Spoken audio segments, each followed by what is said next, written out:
उत्तर पश्चिम मतदारसंघातून शिवसेना शिंदे गटाकडून रवींद्र वायकर यांच्या नावाची घोषणा होण्याची शक्यता वर्तवली जाते।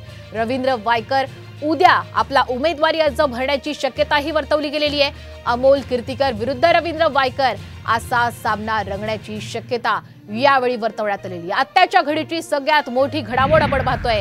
उत्तर पश्चिम मतदारसंघातून आता शिवसेना शिंदे गटाकडून रवींद्र वायकर यांच्या नावाची आज घोषणा होण्याची शक्यता आहे। तर उद्या रवींद्र वायकर आपला उमेदवारी अर्ज भरतील आणि असं झाल्यास आता अमोल कीर्तिकर विरुद्ध रवींद्र वायकर असा सामना लोकसभा निवडणुकीच्या निमित्तानं पाहायला मिळू शकतो।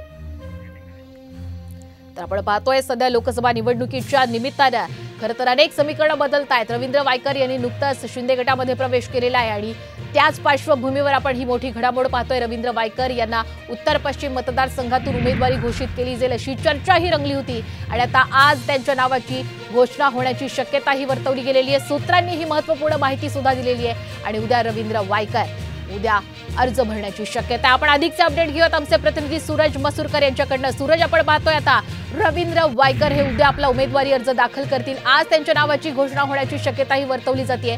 काय अधिकचे अपडेट आहे?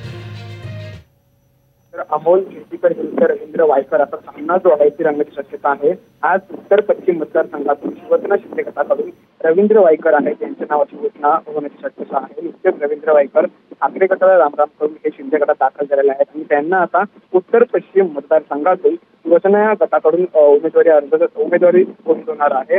रवींद्र वायकर आज त्यांच्या नावाची घोषणा झाल्यानंतर लगेचच उद्या अर्ज भरण्याची शक्यता देखील वर्तवली जात आहे।